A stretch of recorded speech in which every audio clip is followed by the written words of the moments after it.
સમાજમાં છુપાયેલી યુવા પ્રતિભાઓ બહાર આવે અને યુવા ખેલાડીઓને પોતાની રમતનું કૌશલ્ય દાખવવા માટે એક શ્રેષ્ઠ પ્લેટફોર્મ મળી રહે તેવા ઉમદા હેતુસર ઝેડ સ્પોર્ટ્સ ક્લબ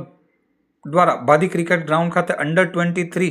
મુસ્લિમ પ્રીમિયમ લીગનું ભવ્ય આયોજન કરવામાં આવ્યું હતું। આ પ્રતિષ્ઠિત ટુર્નામેન્ટના અંતે ઉત્કૃષ્ટ પ્રદર્શન કરીને એસટી સ્પોર્ટ્સ આલુંજ અને ફ્રેન્ડશિપ કોસંબા સીસીની ટીમો ફાઇનલમાં પ્રવેશવામાં સફળ રહી હતી। ભાદીના ગ્રાઉન્ડ પર રમાયેલ આ રોમાંચક ફાઇનલ મેચમાં એસટી સ્પોર્ટ્સ આલુંજની ટીમે ટોસ જીતીને પ્રથમ બેટિંગ કરવાનો નિર્ણય કર્યો હતો, જેમાં સ્ટાર બેટ્સમેન મોઇન ખાનના શાનદાર 62 રનની આક્રમક ઇનિંગની મદદથી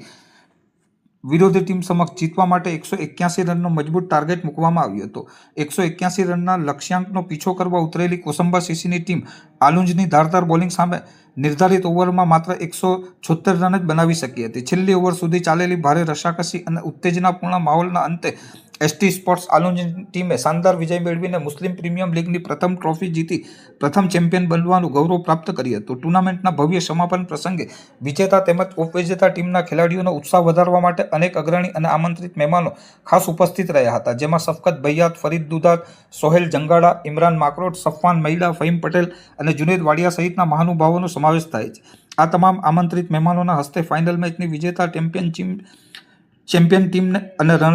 રનર્સઅપ બનેલી ઉપવિજેતા ટીમને ભવ્ય ટ્રોફી, રોકડ પુરસ્કાર તેમજ મેડલ એનાયત કરીને સન્માનિત કરવામાં આવ્યા હતા અને ઉપસ્થિત મહાનુભાવોએ તમામ યુવા ખેલાડીઓને ભવિષ્યમાં રમતગમત ક્ષેત્રે વધુ પ્રગતિ કરવા માટે શુભેચ્છાઓ પાઠવી પ્રોત્સાહિત કર્યા હતા।